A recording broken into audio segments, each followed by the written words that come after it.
Analysis of variance ही एक तरीके से होता है। इसमें भी हम लोग वेरिएंस की एनालिसिस करके फाइंड आउट करते हैं कि टी टेस्ट के बेसिस पे हमें किसी पर्टिकुलर फीचर को एलिमिनेट करना है कि रखना है।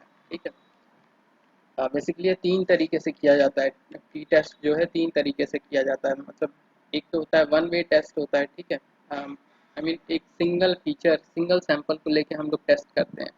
एक होता है मल्टीपल ग्रुप लेके। अभी आगे सारी चीज़ें डिस्कस करते हैं। एक काम करते हैं, पहले इसमें कुछ थ्योरी लिखी हुई है उसको पढ़ते हैं, चीज़ों को समझते हैं। ठीक है, और जो इसके तीन तरीके हैं उनको अभी हम लोग आगे देखेंगे। ठीक है, तो the t-test sorry t-score is the ratio between the difference between two groups and the difference within the group। तो अगेन जैसा एनालिसिस हम लोगों ने एनोवा में किया था उसी तरीके से यहाँ पर भी एनालिसिस करेंगे, है ना। बट फॉर्मूले थोड़े से अलग होंगे। जो एफ टेस्ट था वो थोड़ा सा अलग तरीके से था और टी टेस्ट थोड़ा सा अलग तरीके से होगा। ठीक है, यहाँ पर थोड़ा सा डिफरेंस होगा, ज़्यादा नहीं। ठीक, तो यहाँ पर भी विद इन द ग्रुप भी हम लोग देख सकते हैं, बिटवीन द ग्रुप भी देखेंगे। ठीक, the larger the T score the more difference there is there is between groups. मतलब जितना ज़्यादा टी स्कोर की वैल्यू होगी उतना ही ज़्यादा उनके बीच का सेपरेशन होगा, दो ग्रुप के बीच का सेपरेशन होगा। जो एनोवा टेस्ट है, एक चीज़ और, एनोवा टेस्ट है वहाँ दो फीचर लेके चलते थे, यहाँ सॉरी दो या दो से अधिक ज़्यादा फीचर लेके चलते थे। यहाँ पर हम लोग दो फीचर लेके चलेंगे, टी टेस्ट में हम लोग दो ही फीचर लेके चलेंगे। ठीक है, सिंपल दो फीचर। ठीक, तो ये भी क्वेश्चन पूछा जाता है कि अगर मल्टीवेरिएंस अगर आपको टेस्ट करना है तो कौन सा चूज करेंगे, तो एनोवा टेस्ट चूज करेंगे। ठीक, the smaller the T score the more similarity there between the group. मतलब जितना कम स्कोर होगा टी स्कोर उतना क्या होगा हमारा, सेम होंगे group. A t-score of 3 means that the group are 3 times as uh, uh, different from each other as they are within each other। ठीक है, एग्जैक्टली ये कहना चाह रहा है कि T score of three means, मतलब अगर टी स्कोर अगर तीन हमारे मीन्स हैं, सपोज हमारे पास तीन ग्रुप्स हैं।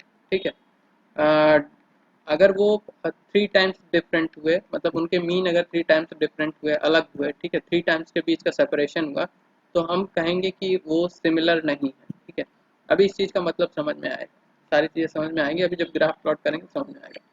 when you run a t-test, the bigger the t-value, the more likely it it is that the result are repeatable। uh, अगर आप टी टेस्ट रन कर रहे हैं, अगर टी वैल्यू बहुत ज़्यादा लार्ज आ रही है तो आप अपने एक्सपेरिमेंट को रिपीट कर सकते हैं पॉपुलेशन के अकॉर्डिंग। तो एग्जैक्टली फीचर सिलेक्शन में ये नहीं करना होता, फीचर सिलेक्शन में आपको सिर्फ एक बार टेस्ट करके रुक जाना होता है। ठीक है, तो अब एक चीज़ और, एक कन्फ्यूज़न और लोगों का होता है कि टी वैल्यू क्या होती है, पी वैल्यू क्या होती है। जैसे कल हम लोगों ने एक एफ वैल्यू भी देखी थी, ये टी वैल्यू है, ये पी वैल्यू है। तो वो भी कन्फ्यूज़न आज क्लियर कर लेते हैं।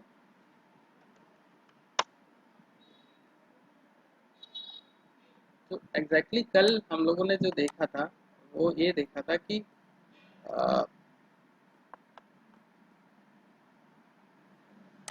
जो हमारा फाइनल एफ डिस्ट्रीब्यूशन था, ठीक है, एफ डिस्ट्रीब्यूशन जो था, उस एफ डिस्ट्रीब्यूशन का हम लोगों ने प्लॉटिंग किया हुआ था लास्ट में। ठीक है, प्लॉटिंग किस तरीके से, इस तरीके से।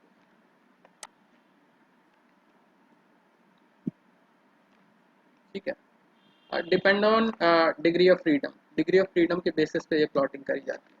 तो एग्जैक्टली हम लोग एनोवा टेस्ट में कर क्या रहे थे कि हम लोगों ने सारे ग्रुपों को मिला के कंबाइंड एनालिसिस की, क्या की, कंबाइंड एनालिसिस की और उसके बेसिस पे एफ स्कोर निकाला। ठीक है, तो जब हम जैसे अगर एक सिंगल फीचर लेते हैं तो उसका हम लोग क्या करते हैं, डिस्ट्रीब्यूशन अगर प्लॉट करना हो तो क्या करते हैं, सिंपली उसका जो हिस्टोग्राम है वो प्लॉट करके फिर उसको स्मूथ कर देते हैं, यही हमारा हिस्टोग्राम हो जाता है। ठीक है, आई मीन डिस्ट्रीब्यूशन हो जाता है। तो एग्जैक्टली क्या कर रहे हैं, जितने पॉइंट है विद इन दिस एरिया लाई करेंगे। ठीक है, उसी तरीके से जब हमने सारे फीचर कंबाइन कर दिए, जो एनालिसिस जो सारे फीचर कंबाइन किए किसके थ्रू, एफ स्कोर का जो फॉर्मूला है। ठीक है, एफ स्कोर का जो फॉर्मूला है उसके थ्रू हमने कंबाइन किया, मतलब एनालिसिस के लिए कंबाइन किए। तो कंबाइन करने के बाद जो उन सब का डिस्ट्रीब्यूशन होगा वही हमारा एफ डिस्ट्रीब्यूशन है। ठीक है, जैसे तीन फीचर लिए थे कल हम लोगों ने, तो तीनों फीचर को एफ स्कोर के थ्रू जब कंबाइन किया तो उसका जो डिस्ट्रीब्यूशन होगा, जैसे ये एक सिंगल फीचर का है कंबाइन होने के बाद जो फीचर आता है, तो नॉर्मली ये देखा गया है कि एफ डिस्ट्रीब्यूशन में अगर सपोज दो फीचर हैं, दो फीचर, एक है एक्स और दूसरा है वाई, ठीक है, और अगर इसका डिग्री ऑफ फ्रीडम 2 है, इसका डिग्री ऑफ फ्रीडम 3 है, तो मे भी कुछ इस तरीके से आ जाए ग्राफ, ठीक है। तो ये फिक्स कर दिया गया है, समझ रहे हो ना, फिक्स है कि अगर डिग्री ऑफ फ्रीडम ये है तो इस तरीके से ग्राफ प्लॉट होगा, डिग्री ऑफ फ्रीडम ये है तो इस तरीके से ग्राफ प्लॉट होगा। अच्छा, हम एग्जैक्टली नहीं प्लॉट कर रहे हैं, हम बस बताना चाह रहे हैं, ठीक है। और साथ ही साथ लेवल ऑफ सिग्निफिकेंस, जैसे नॉर्मल डिस्ट्रीब्यूशन में हम लोग ये बोल देते हैं कि जो 3 स्टैंडर्ड डेविएशन के जो बाद होती है वैल्यू, वो 5% होती है, ठीक है, 5% होती है। उसी तरीके से क्योंकि ये एफ डिस्ट्रीब्यूशन नॉर्मल नहीं है, नॉर्मल नहीं है, तो हमें कैसे पता चलेगा कि क्रिटिकल वैल्यू मतलब 5% कहाँ तक आएगा। तो एक्सपेरिमेंट कर करके देखा गया है कि जब F distribution suppose degree of freedom 2 और 3 के लिए हम लोग प्लॉट करेंगे, तो उस केस में जो 5% है, उस 5% की वैल्यू एक्सपेरिमेंट कर करके निकाली गई। सपोज इसकी वैल्यू आई 3.4, ठीक है। तो ये जो 3.4 वैल्यू आई है, ये वैल्यू बता रही है कि अगर इससे ज़्यादा वैल्यू आएगी तो वो क्रिटिकल सेक्शन में चला जाएगा, या फिर आई मीन ये वो नेग्लेजिबल हो जाएगा, ठीक है। 5% यहाँ मतलब इसके बाद क्या है, 5% नेग्लेजिबल इन द सेंस, ये एरिया ये बता रहा है मैक्सिमम पॉइंट इस एरिया में लाई करेंगे, मतलब हर एक पॉइंट की प्रोबेबिलिटी ये है कि वो इस डिस्ट्रीब्यूशन में लाई करेगा। इधर सिर्फ 5% ऐसे डेटा पॉइंट है जो यहाँ पर लाई करेगा, इस ग्राफ का मतलब ये होता है। तो नॉर्मल में तो हम लोग आसानी से बता सकते थे नॉर्मल डिस्ट्रीब्यूशन, लेकिन एफ डिस्ट्रीब्यूशन नॉर्मल नहीं है। तो क्या किया गया, इसके डिग्री ऑफ फ्रीडम के बेसिस पे टेबल बना दी गई। क्या किया गया, टेबल बना दी गई, और उसमें सबको लिख दिया गया कि ओके 5% पे जो, अगर आप 5% चाहते हो सिग्निफिकेंस, जैसे यहाँ 5% सिग्निफिकेंस के लिए हम लोगों ने 3 स्टैंडर्ड डेविएशन तक जो पैरामीटर रखा था। यहाँ पर हम बता रहे हैं क्या कि अगर 5% हमें नेग्लेक्ट करना है तो हम 3.4 से पहले ही काउंट करेंगे, इसके बाद को नहीं काउंट करेंगे 5%। इसीलिए बार बार हम लोग टेबल देख रहे थे, क्योंकि हमें इसका डिस्ट्रीब्यूशन नहीं पता कि 5% कहाँ लाई करेगा, यहाँ लाई करेगा, यहाँ लाई करेगा, यहाँ लाई करेगा, इसलिए हम लोग बार बार टेबल देख रहे थे। तो according to level of significance, level of significance, exactly जो लेवल ऑफ सिग्निफिकेंस है यहाँ पर क्या है, 0.05, ठीक है, मतलब 5%। तो नॉर्मल डिस्ट्रीब्यूशन के लिए लेवल ऑफ सिग्निफिकेंस 0.05 है, और इसी को बोलते हैं क्या, पी वैल्यू, इसी को बोलते हैं पी वैल्यू, ठीक है, पी वैल्यू इसी को बोलते हैं। उसी तरीके से इस एफ डिस्ट्रीब्यूशन में जो लेवल ऑफ सिग्निफिकेंस हमने चूज किया है वो क्या है, 0.5%, ठीक है। यहाँ तो हम कैलकुलेट कर सकते हैं कि 0.5% की वैल्यू क्या होगी, सिंपली क्या करना है, मीन वैल्यू में 3 स्टैंडर्ड डेविएशन ऐड कर देना है। तो हमें यहाँ पर, जैसे यहाँ पर 3.5 है, यहाँ पर भी वैल्यू निकल आई, ठीक है, नॉर्मल डिस्ट्रीब्यूशन। लेकिन जो एफ डिस्ट्रीब्यूशन में, उसमें हमें कुछ नहीं पता है कि 3 जोड़ेंगे, 4 जोड़ेंगे, 5 जोड़ेंगे, कुछ नहीं, एक्सपेरिमेंट करेगा, जो कैलकुलेशन आया, जो रिजल्ट दिखा, वही यहाँ पर लिख दिया गया, टेबल बना दी गई कि 5% लेवल ऑफ सिग्निफिकेंस है, मतलब पी वैल्यू, पी वैल्यू अगर 0.5 है तो हम 3.5 को कंसीडर, 3.4 को कंसीडर करेंगे कि इससे ज़्यादा जो है वो सब क्या है, हमारे एक तरीके से आउटलायर बोल सकते हो या कुछ भी बोल सकते हो, ठीक है। तो इसीलिए ये बार बार हम लोग प्लॉट से, टेबल से बार बार डेटा देख रहे थे, ठीक है। आई होप चीज़ें अब क्लियर हो गई होंगी, अगर कल नहीं क्लियर हुआ होगा तो, ठीक है। तो पी वैल्यू, सिंपल फंडा, जो लेवल ऑफ सिग्निफिकेंस होता है वही पी वैल्यू होती है। एफ वैल्यू ये है, एफ वैल्यू ये है 3.5, और यहाँ पर जो पी वैल्यू है जो कल हम लोगों ने देखा था, हम अभी एनोवा टेस्ट की बात कर रहे हैं, हम टी टेस्ट की बात नहीं कर रहे हैं। पी, तो एफ, एफ टेस्ट की एफ, सॉरी, एफ वैल्यू क्या होगी 3.4, और जबकि पी वैल्यू क्या होगी 0.05, ठीक है। तो यहाँ पर जो हम लोग जो डिसीजन लेते हैं नल हाइपोथेसिस की, वो एफ स्कोर, पी वैल्यू और डिग्री ऑफ फ्रीडम, वो भी दो फीचर हैं, दो के तीन फीचर हैं, तीन के डिग्री ऑफ फ्रीडम के बेसिस पे लेते हैं, ठीक है। जबकि नॉर्मल डिस्ट्रीब्यूशन में हमें ये सब चीज़ें करने की जरूरत नहीं, सिंपल करेंगे, एक फीचर उठाएंगे, उसका मीन निकाल के उसको 3 स्टैंडर्ड डेविएशन ऐड कर देंगे और सब्सट्रैक्ट कर देंगे, हमें पता चल जाएगा, ठीक है। और एक चीज़ और, जब नॉर्मल डिस्ट्रीब्यूशन होता है तो यहाँ पर जो दो तरफ लेवल ऑफ सिग्निफिकेंस होते हैं, एक इधर होता है, एक इधर होता है, तो यहाँ पर जो टेस्टिंग होती है इसको बोलते हैं टू टेल टेस्टिंग बोलते हैं, ठीक है। ये एक टेल इधर बनती है, एक टेल इधर, जबकि एफ डिस्ट्रीब्यूशन में सिर्फ सिंगल टेल बनता है, ठीक है। इसीलिए इसको बोला जाता है वन टेल टेस्ट बोला जाता है, ठीक है। इस तरीके की जितने भी डिस्ट्रीब्यूशन है उसमें वन टेल टेस्ट बोला जाता है उसको, ठीक है। तो ये भी कहीं कहीं टर्म दिख सकता है कि वन वन वे टेल या two sorry one tail test, two tail test, इस तरीके से। तो अगर नॉर्मली डिस्ट्रीब्यूटेड है तो टू टेल टेस्ट होगा। अगर सपोज नॉर्मली नहीं भी है और कुछ किसी भी डिस्ट्रीब्यूशन, कोई भी डिस्ट्रीब्यूशन कुछ इस तरीके से है, ठीक है, स्क्यूड ही क्यों ना हो, तो भी हम कहेंगे ये टू टेल टेस्ट, यहाँ पर टू टेल टेस्ट होगा। लेकिन जो एफ स्कोर होता है वो जीरो से स्टार्ट होता है, ठीक है। एफ स्कोर और टी स्कोर, जितने भी स्कोर, चाहे स्क्वायर स्कोर है जो, वो जीरो से स्टार्ट होता है। तो यहाँ पर हमेशा वन टेल टेस्ट होता है, ठीक है। आई होप समझ में आ गया होगा सारी चीज़ें। तो इसी तरीके से आज भी हम लोग एक टेस्ट करने जा रहे हैं, ठीक है, जिसको बोलते हैं टी टेस्ट बोलते हैं, ठीक है। जिसको क्या बोलेंगे? सर हाँ। सर हम्म। नॉर्मल टेस्ट हमेशा टू टेस्ट करेगा। नॉर्म टू हाँ, नॉर्मल डिस्ट्रीब्यूशन है तो टू टेल ही रहेगा, ठीक है, क्योंकि हमें पता है कि उसका डिस्ट्रीब्यूशन कैसा होगा। हम लोग वहां पर मीन फिक्स नहीं करते हैं। यहाँ पर कोई मीन फिक्स नहीं, निगेटिव में भी हो हाँ सकता है, सर, पॉजिटिव वही में भी हो पूछ रहा सकता था। है, कुछ भी हो सकता है, ठीक है। लेकिन यहाँ पर हमारा ये हाँ फिक्स सर। होता है, जो टी टेस्ट होता है इसमें हमारा फिक्स है कि जो डिस्ट्रीब्यूशन स्टार्ट होगा वो हमारा जीरो से स्टार्ट होगा, जीरो से होके इन्फिनिटी तक जा सकता है, ठीक है। जो डिस्ट्रीब्यूशन है हम्म इन्फिनिटी तक जा सकता है, बट उसको नेग्लेक्ट करेंगे, जैसे अभी जो हमने हम्म प्लॉट किया था उसमें 3.5 3.4 के बाद नेग्लेक्ट कर देंगे।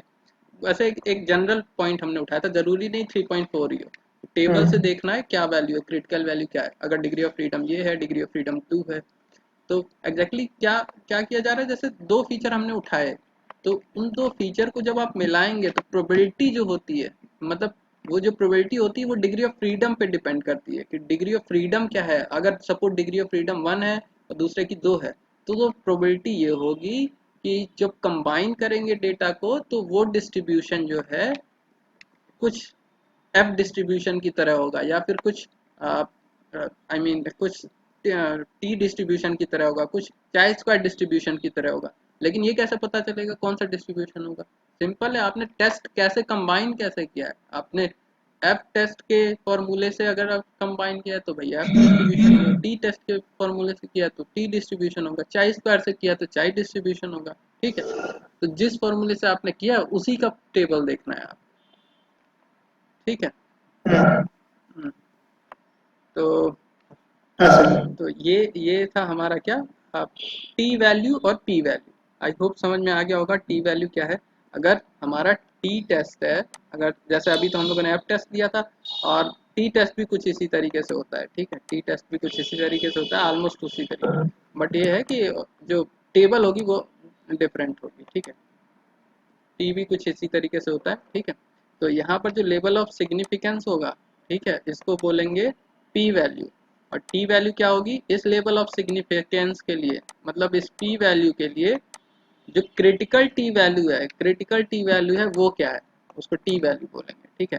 एक तो टेस्ट के बाद टी वैल्यू निकलेगी, और एक ये ऑलरेडी जो टेबल में डिफाइन की होगी क्रिटिकल टी वैल्यू, ठीक है, वो होगी, ठीक है। तो अगर critical T value sorry tested T value अगर इससे ग्रेटर हुई तो हम हमारी नल हाइपोथेसिस गलत है, अगर क्रिटिकल वैल्यू से कम हुई तो हमारी नल हाइपोथेसिस करेक्ट है, ठीक है, सिंपल। अब देखते हैं T test, T value I hope समझ में आ गया होगा, पी वैल्यू समझ में आ गया होगा, ठीक है। अब देखते हैं इसको किस किस तरीके से टेस्ट किया जा सकता है, ठीक है। तो जो टी टेस्ट है वो तीन तरीके से किया जाता है। एक है इंडिपेंडेंट सैंपल टी टेस्ट, ठीक है। एक है पेयर्ड सैंपल टी टेस्ट, और एक है वन सैंपल टी टेस्ट, ठीक है। अभी इसके बारे में डिटेल में नहीं जा रहे हैं, इसके बारे में कल हम लोग बात करेंगे, ठीक है। ये क्या होता है, इंडिपेंडेंट क्या होता है, पेयर्ड क्या होता है, वन सैंपल टेस्ट। अभी सिंपल हम टी टेस्ट समझाना चाह रहे हैं, तो एक एग्जांपल लेंगे, पेयर्ड टी टेस्ट का एग्जांपल लेंगे, और इसके बारे में कल बात करेंगे इंडिपेंडेंट क्या होता है, ताकि पेयर्ड जब समझ जाओगे तो इंडिपेंडेंट और ये फिर समझाने में थोड़ा सा आसान होगा, ठीक है। तो एक काम करते हैं, हम पेयर्ड टी टेस्ट करने वाले हैं, ठीक है। इसको बोलते हैं पेयर्ड सैंपल टी टेस्ट भी बोलते हैं, डिपेंडेंट सैंपल टी टेस्ट भी बोलते हैं, ठीक है। अब पेयर टी टेस्ट तो बोलते ही हैं, ठीक। अब इसमें क्या किया जाता है कि हम ये मान के चलते हैं हमारी नल हाइपोथेसिस, जैसे सबकी नल हाइपोथेसिस डिफाइंड है, जैसे इंडिपेंडेंट पेयर्ड और इन सब का, ठीक है। तो जो हमारा पेयर्ड टी टेस्ट है, अच्छा एक चीज़ और, ये तीनों फॉर्मूले भी वो होंगे, ठीक है, डिफरेंट, ठीक।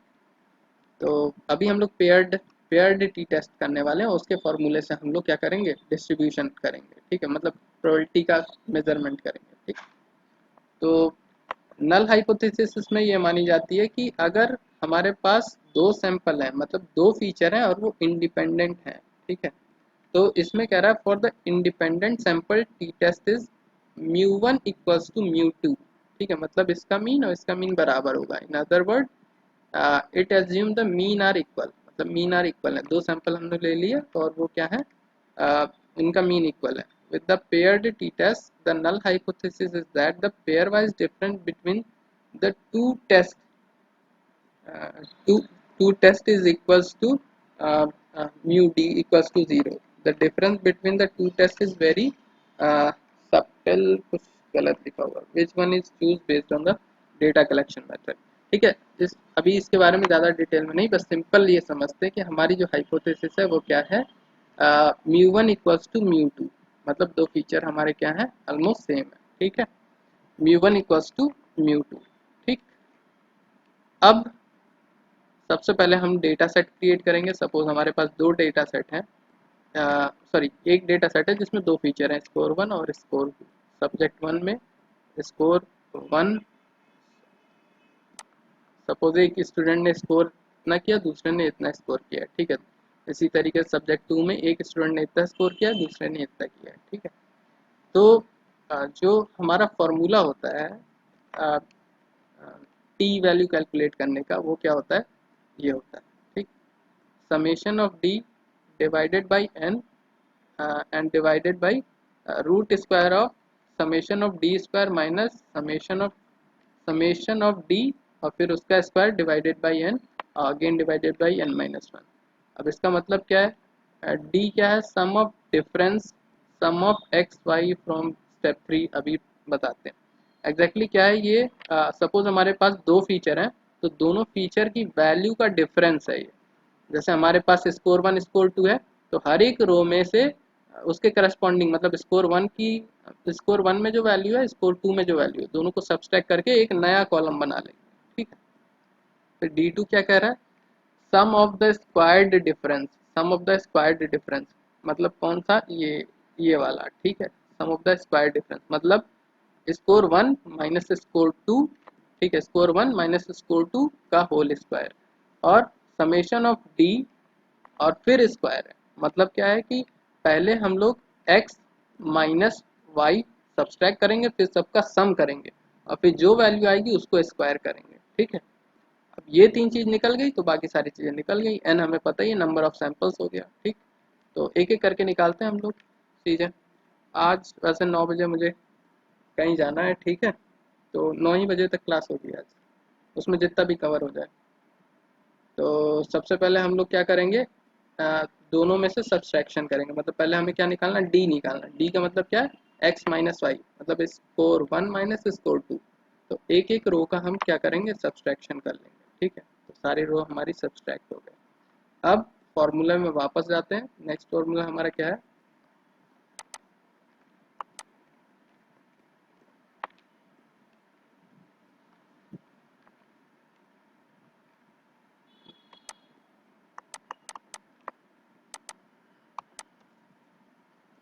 नेक्स्ट फॉर्मूले में हमें क्या करना है, हम्म,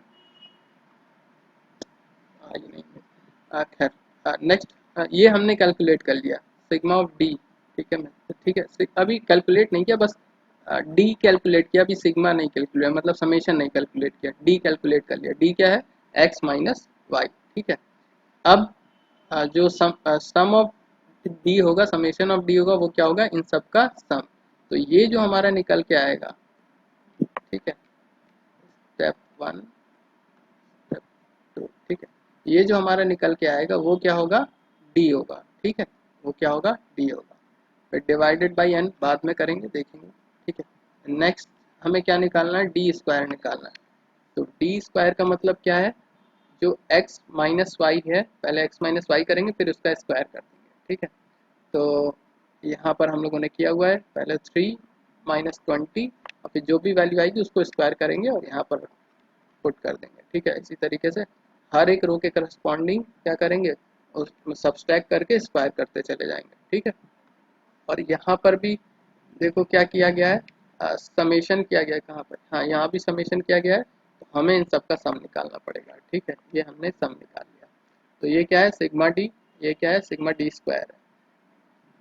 नेक्स्ट हमारा क्या है, समेशन ऑफ डी का स्क्वायर, मतलब जो हम लोगों ने ऑलरेडी निकाल रखा है समेशन ऑफ डी, अब इसका स्क्वायर करना है, बस सिंपल है, ठीक। तो हम हम लोगों ने ऑलरेडी सारी चीज़ें निकाल ली, ऑलमोस्ट सारी चीज़ें निकाल ली हैं, ठीक है। D D D I mean sorry, summation of D square, summation of D का स्क्वायर, ठीक है। सारी वैल्यू हम लोगों ने इस फॉर्मूले में निकाल ली है, ठीक है। अब इनमें वैल्यू हम लोग को पुट करना है। तो समेशन ऑफ डी -73 था, divided by N, total number of rows कितनी है, यहाँ पर टोटल नंबर ऑफ रोज कितनी 11 है, तो 11 से डिवाइड कर दिया है, ठीक है। फिर उसके बाद summation of D square, summation of D square 1131 है, तो 1131 हम लोगों ने यहाँ रखा, माइनस डी का स्क्वायर डिवाइडेड बाई एन, ठीक है, डिवाइडेड बाई एन, तो 11। और सारी वैल्यू पुट करके हम लोगों ने जो है टी की वैल्यू निकाल दी है, क्या किया, टी की वैल्यू निकाल दी है। अब एक्चुअली इसका जो एब्सोल्यूट वैल्यू ली जाती है, निगेटिव नहीं, एब्सोल्यूट वैल्यू ली जाती है, ठीक है। यहाँ पर एब्सोल्यूट का सिंबल है नहीं, होना चाहिए, ठीक है। अब हमें क्या करना है, अब हमें डिग्री ऑफ फ्रीडम कैलकुलेट करना है, क्योंकि डिग्री ऑफ फ्रीडम के बेसिस पे ही हम लोग क्या करते हैं, लेवल ऑफ सिग्निफिकेंस और डिग्री ऑफ फ्रीडम के बेसिस पे ही हम लोग जो क्रिटिकल वैल्यू है उसका सिलेक्शन करते हैं, ठीक है। तो डिग्री ऑफ फ्रीडम क्या हो जाएगी, टोटल हमारे पास कितनी रोज हैं, 11 रोज हैं, ठीक है। अभी हम लोग कर रहे हैं इंडिपेंडेंट टेस्ट कर रहे हैं, ठीक है, इसलिए अभी डिग्री ऑफ फ्रीडम हमारी क्या है, 10 है। तो जो हमारा डिग्री ऑफ फ्रीडम 10 है, इसके बेसिस पे हम लोग क्या करेंगे, टी टेस्ट की टेबल देखते हैं।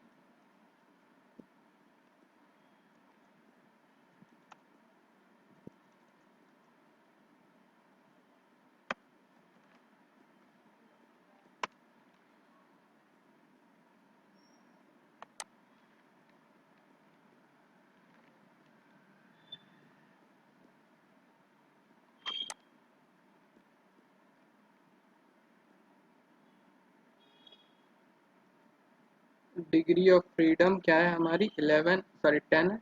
और लेवल ऑफ सिग्निफिकेंस क्या है हमारा, 5% है। तो जो टी वैल्यू आई, क्रिटिकल टी वैल्यू आई, वो क्या है 2.228।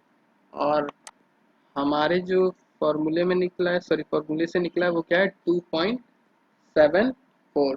तो ये वैल्यू ज़्यादा है किससे, जो क्रिटिकल वैल्यू है। तो हमारी जो नल हाइपोथेसिस है वो गलत है। नल हाइपोथेसिस क्या है, दोनों मीन आई मीन दोनों जो फीचर्स हैं उनका जो मीन वैल्यूज़ है, ठीक है, वो क्या है हमारा सेम है। तो ये क्या मतलब, ये क्या बताना चाह रहा था कि दोनों, सॉरी, दोनों के मीन क्या है, हमारे सेम है, जबकि हमारी नल हाइपोथेसिस रॉन्ग हो गई। तो ये दोनों के जो मीन होंगे, जो दोनों फीचर हम लोगों ने चूज़ किए हैं, वो क्या होंगे, डिफरेंट होंगे, ठीक है। तो इस तरीके से हम लोग क्या करते हैं, टी टेस्ट करते हैं, ठीक। तो अ, अब इसको एक बार हम लोग वो भी करके देख लेते हैं, क्या, कोड करके, ठीक है। आई होप थ्योरी क्लियर हो गई होगी, किसी कोई कंफ्यूजन है तो पूछ सकता है।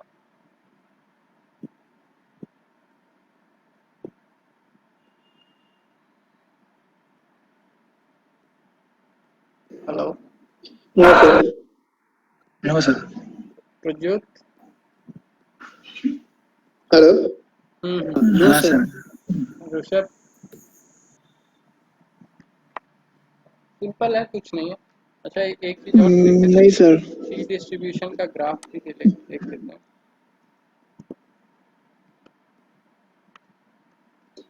सर। हम्म।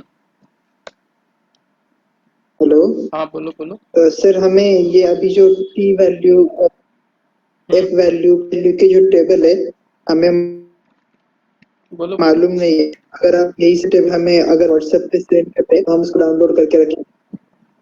ठीक है, वैसे ये बहुत ही फेमस तो चीज़ें हैं, तो ये कहीं पर भी मिल जाएंगे। ठीक है, ये कहीं पर भी मिल जाएंगे, उसके लिए टाइम हम भेज देंगे। वैसे अभी हम इस नोटबुक में वैसे ही नहीं हम कुछ हम्म करें हम भेज देंगे। ठीक है। चीज बेच रहे हैं इस हम्म, बाकी। ठीक है, हम भेज देंगे। ठीक। Thank you. तो टी का डिस्ट्रीब्यूशन हम लोग देख लेते हैं। जो अब यहाँ से देखो हम लोगों को पता चल रहा है ये टू टेल टेस्ट कर सकता है, क्योंकि इसका जो डिस्ट्रीब्यूशन है जीरो से स्टार्ट ना होके का कुछ नॉर्मल टाइप का डिस्ट्रीब्यूशन, नॉर्मल नहीं है, बस इतना जान लेना ये नॉर्मल डिस्ट्रीब्यूशन नहीं है। ठीक है, डिग्री ऑफ फ्रीडम के बेसिस पे अलग अलग डिस्ट्रीब्यूशन यहाँ पर देख सकते हैं। जैसे डिग्री ऑफ फ्रीडम 1 है तो हमारा ये कुछ इस तरीके से है। ठीक है, डिग्री ऑफ फ्रीडम 2 है तो हमारा ये ग्रीन वाला है, डिग्री ऑफ फ्रीडम 5 है तो कुछ इस तरीके से है। ठीक है, तो ऑलमोस्ट ये नॉर्मल है। ये वाला जो प्लॉट किया गया ये नॉर्मल डिस्ट्रीब्यूशन है, तो ये तीनों नॉर्मल नहीं है, ये तीनों नॉर्मल नहीं है। ठीक है, तो ये पता चल रहा है कि जैसे जैसे डिग्री ऑफ फ्रीडम बढ़ रही है तो ऑलमोस्ट जब डिग्री ऑफ फ्रीडम ऑलमोस्ट 6 के आसपास जाएगी तो ये नॉर्मली डिस्ट्रीब्यूशन में कन्वर्ट हो जाएगा। लेकिन फिर अगेन जब बढ़ेगी तो इसका डिग्री ऑफ फ्रीडम के हिसाब से फिर चेंजेस आएंगे। ठीक है, तो एग्जैक्टली ये नॉर्मल ये कहा जा सकता है कि ओके 6 पे में भी ये नॉर्मली डिस्ट्रीब्यूटेड हो। हम श्योरली नहीं कह सकते, बस हम इस ग्राफ को देख के बोल रहे हैं। ठीक है, हम आई मीन हमें कंफर्मेशन नहीं है कि ओके 6 पे ये नॉर्मली डिस्ट्रीब्यूशन होगा कि नहीं होगा। ठीक है, बट हाँ आपको इसके टेंशन नहीं लेना है कि नॉर्मली डिस्ट्रीब्यूट होगा कि नहीं होगा। बस उस करना क्या है, आपको सिर्फ और सिर्फ टी टेबल देखनी है, सिर्फ और सिर्फ टी टेबल देखनी है, उसी के बेसिस पे सिलेक्शन करना है। कोई कोई वो नहीं, कोई अपने से एजम्पशन नहीं करना है कि ओके ये नॉर्मल टाइप का दिख रहा है तो इसको हम जो है 5% 3 स्टैंडर्ड डेविएशन तक ले जाएंगे। ठीक है, ऐसा कुछ नहीं है, जो टेबल में है वही चूज़ करना है। ठीक है, जो टेबल में है वही चूज़ करना है। और यहाँ पर देख सकते हैं कि ये इंडिपेंडेंस टेस्ट सैंपल जो हम लोगों ने अभी अभी किया है। ठीक है, इंडिपेंडेंस टेस्ट सैंपल, इसमें सॉरी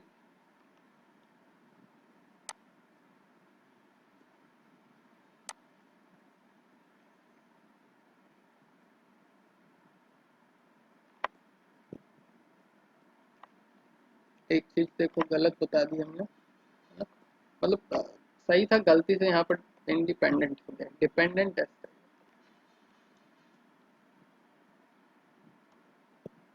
ठीक है, जो हम लोगों ने किया वो इंडिपेंडेंट नहीं। तो अभी इस ग्राफ से समझ ध्यान मतलब माइंड में आया, यहाँ पर गलत चीज़ बता दी।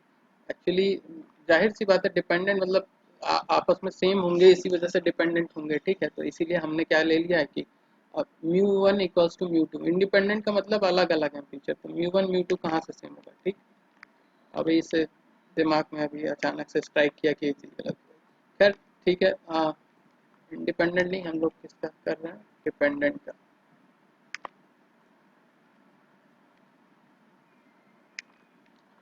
इससे इससे कंपैरिजन कर सकते हैं इस प्लॉट से। ठीक है, एक्चुअली हम लोग क्या करना चाह रहे हैं, ये चेक करना चाह रहे हैं दो के मीन बराबर हैं कि नहीं है। ठीक है, तो जो सपोज एक डिस्ट्रीब्यूशन ये है, एक डिस्ट्रीब्यूशन ये है। ठीक है, जो दोनों को कंबाइन करेंगे तो हमारा जो फाइनल डिस्ट्रीब्यूशन बनेगा वो उसी को क्या बोलेंगे हम लोग, टी डिस्ट्रीब्यूशन। ठीक है, उस टी डिस्ट्रीब्यूशन का एक मीन वैल्यू होगी। ठीक है, उस टी डिस्ट्रीब्यूशन की जो मीन वैल्यू होगी, उस मीन वैल्यू से इसके मीन और इसके मीन का अगेन हम लोग क्या करेंगे, डिफरेंस कैलकुलेट करेंगे। अगर वो मीन ज़्यादा है तो हम कह देंगे कि ये क्या है, सेम है, ऑलमोस्ट मतलब सेम है लेवल ऑफ सिग्निफिकेंस के बेसिस पे। अगर ये दोनों के मीन का डिफरेंस अगर ज़्यादा आएगा तो कहेंगे ये दोनों क्या है, अलग अलग। ठीक है, क्या कहेंगे, अलग अलग। ठीक, आई होप चीज़ें समझ में आ गई होंगी। ठीक है, ये चीज़ समझ में आई, हम क्या कहना चाह रहे हैं, सिंपल है, वही जो कल हम लोगों ने देखा था अनोवा टेस्ट में, वही सेम चीज़ है। यहाँ पर भी क्या है, अब बस तरीका अलग है, अनोवा में अलग तरीके से किया था, यहाँ पर अलग तरीके से। तो एक जो हमारा एक सैंपल है उसका डिस्ट्रीब्यूशन सपोज यहाँ है, मतलब मीन यहाँ पर है। दूसरा जो सैंपल है उसका मीन यहाँ पर है, इसको जब हम प्लॉट करेंगे कुछ इस तरीके से,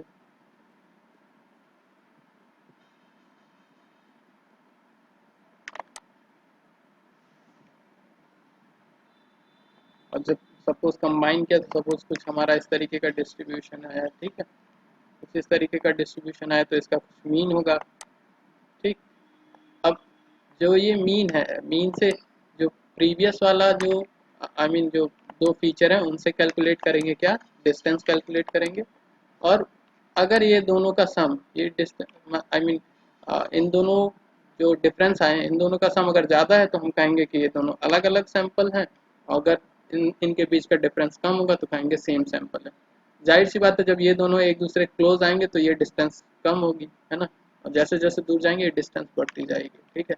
तो इसके ही बेसिस पे हम लोग अगेन बोलते हैं कि हमारी हाइपोथेसिस सही है कि गलत है।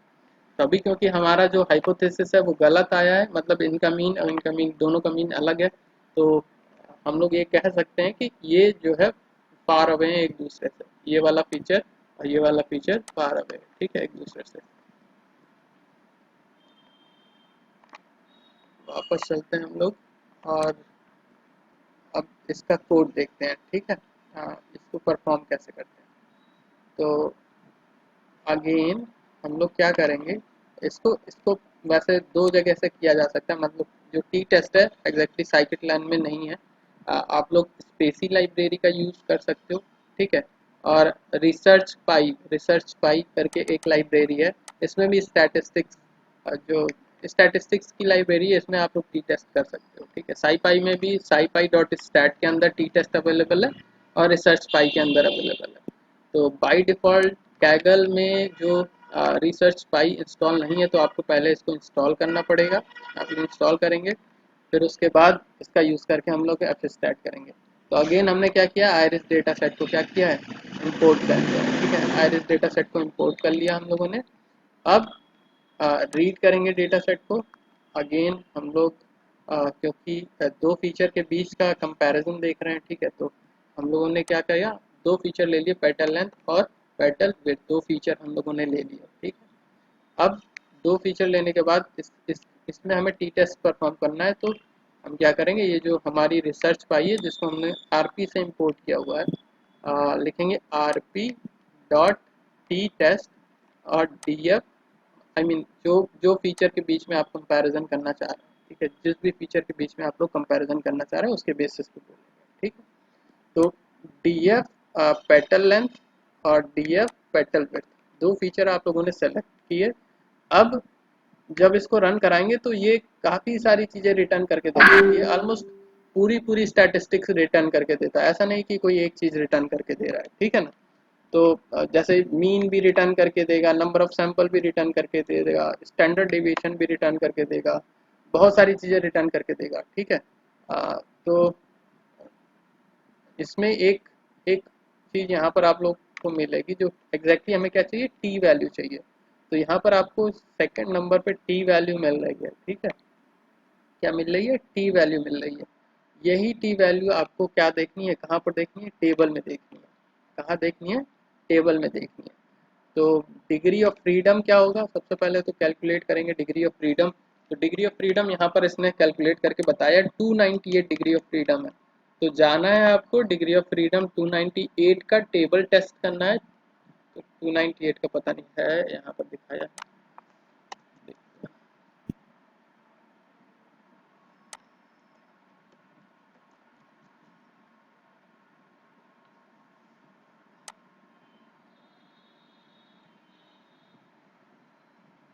ओके 298 ऑलमोस्ट ये 120 और 1000 के बीच में आएगा, ठीक है, 120 और 1000 के बीच में। अब यहाँ पर देख सकते हैं कि सिग्निफिकेंस, लेवल ऑफ सिग्निफिकेंस अगर 0.05 हम लोग मान के चलें, तो 1000 वाले में भी अगर देखें तो हमारी जो क्रिटिकल वैल्यू 1.646 होनी चाहिए, ठीक है, क्या होनी चाहिए, 1.646 होनी चाहिए। बट जो हमारा अभी आउटपुट आया वो काफ़ी ज़्यादा है, 1.6 से बहुत ज़्यादा है, ठीक है। तो इसका मतलब क्या है, हमारी नल हाइपोथेसिस गलत है। दो फीचर क्या है हमारे, डिपेंडेंट नहीं इंडिपेंडेंट है, और जैसा कि हम लोग को पता है पेटल लेंथ के बेस सिर्फ और सिर्फ पेटल लेंथ के बेसिस पे हम लोग क्लासिफिकेशन कर सकते थे, उसी तरीके से पेटल विड्थ के बेसिस पे भी हम लोग करेक्टली 99% तो नहीं लेकिन हाँ 80% क्लासिफिकेशन कर सकते थे, जैसा कि हम लोगों ने फर्स्ट ईडीए क्लास में देखा था। ठीक है, तो दोनों फीचर इंडिपेंडेंट है, दोनों फीचर इंपॉर्टेंट है, आप किसी भी एक फीचर को नहीं छोड़ सकते। ठीक है, तो यहाँ से हमें ये चीज़ समझ में आई। तो इस तरीके से हम लोग क्या करते हैं, आई मीन टी टेस्ट करते हैं। ठीक है, क्या करते हैं, टी टेस्ट करते हैं। ये तो हम लोगों ने देखा था पेयर्ड सैंपल के लिए, एक होता है इंडिपेंडेंट सैंपल्स के लिए। इंडिपेंडेंट सैंपल्स के लिए हमारा फॉर्मूला ये होता है, ठीक है, कि mean of x1 minus mean of x2 और स्टैंडर्ड डेविएशन 1 का स्क्वायर स्टैंडर्ड डेविएशन 2 का square divided by n1 n2, मतलब टोटल नंबर ऑफ एलिमेंट इसमें, मतलब पहले फीचर में, और total number of element second feature में। ठीक है, इस तरीके से करते हैं। अब आज की क्लास यहीं तक रखेंगे। ठीक है, एक असाइनमेंट आपको दिया जा रहा है कि इस फॉर्मूले को आप लोगों को इम्प्लीमेंट करना है। ठीक है, इसी फॉर्मूले को इम्प्लीमेंट करके देखना है, टी का स्कोर निकालना है, और इसी डेटा सेट पे, आइरिस डेटा सेट पे टी स्कोर निकालना है। ठीक है, ये इंडिपेंडेंट हम लोगों ने अभी किया, सॉरी डिपेंडेंट किया था, ये इंडिपेंडेंट फीचर सेलेक्शन करना है। तो बस यहाँ पर जो फॉर्मूला है, फॉर्मूला चेंज करना है और कुछ नहीं, ये फॉर्मूला चेंज करना है। ठीक है, तो इसके बेसिस पे कैसे कैलकुलेशन करेंगे वो आप लोग देखेंगे। ये जो डेटा सेट आप लोग रीड करेंगे, इसमें यही 4 कॉलम लेने हैं, आईडी को ड्रॉप कर देना है, और sepal length, sepal width, petal length, petal width को लेके आप लोगों को क्या करना है, टी स्कोर निकालना है। ठीक है, कोई भी 2 फीचर पास करें, एक फंक्शन लिखना है जिसमें हम 2 फीचर पास करें और उसका वो टी स्कोर रिटर्न करके देते, बस सिंपल सा ये असाइनमेंट। ठीक है, हेलो, हाँ सर। अगर किसी कोई कंफ्यूजन है तो पूछ सकता है, अदरवाइज आज हाँ की सर। क्लास यहीं तक।